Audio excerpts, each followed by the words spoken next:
bienvenue sur les bêtises de Choc-Miel. Aujourd'hui, je vous propose de réaliser un grand classique ultra gourmand. C'est bien sûr la tarte tatin aux pommes, bien sûr. Et là, on va même la faire au caramel beurre salé. C'est parti! Alors pour cette recette, j'ai utilisé des pommes du Canada grises. C'est une variété qui est vraiment bien pour faire ce genre de tarte parce qu'en fait, elles vont se compoter facilement, mais elles vont quand même garder de la tenue en fait à la cuisson. Alors, vous allez simplement toutes les éplucher et les couper juste en 4, pas plus, parce que si vous les coupez en petits morceaux, ça va faire une compote géante. Donc là, ça va être raté. Donc, vous retirez ensuite l'intérieur, donc toutes les petites graines et les parties dures. Vous les réservez.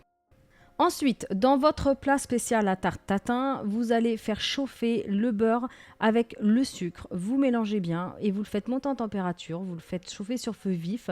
Et quand ça commence à bouillonner un petit peu, vous allez réduire le feu. Il ne faut pas que ça devienne trop brun. Il faut que ce soit juste brun doré. Donc ça va faire une sorte de mousse un peu épaisse.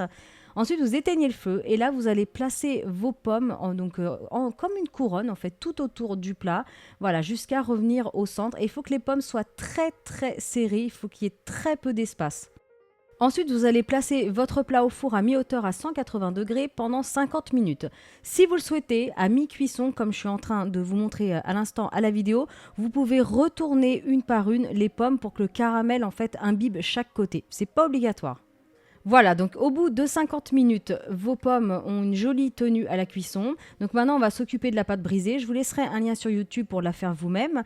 Donc vous l'étalez et vous allez en fait tout simplement venir l'appliquer sur le dessus.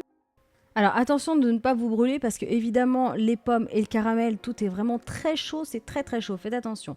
Donc voilà, ensuite avec vos doigts, vous allez simplement venir passer tout le contour en fait. Il faut vraiment mettre la pâte le plus sur le côté possible et l'excédent de pâte, soit vous le repliez comme moi je fais, soit vous le retirez complètement, vous le découpez avec un petit couteau.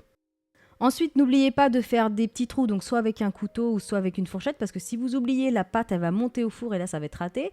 Et ensuite, vous l'enfournez à nouveau, vous la faites cuire pour à nouveau 30 minutes. Voilà, il faut qu'elle soit dorée comme sur la vidéo. Alors, une tarte tatin se déguste tiède, donc vous allez la laisser dans le plat jusqu'au moment de servir et vous la démoulez après. Parce que si vous la démoulez quand elle est chaude, en fait, avec la vapeur d'eau, la pâte, elle va s'humidifier, donc elle ne sera plus croustillante et ça sera forcément moins bon. Voilà, donc maintenant elle est tout juste tiède, donc là je l'ai démoulée, impeccable. Là je vous montre un petit peu le côté de la pâte, voilà ce que ça peut donner. Ça sent vraiment super bon.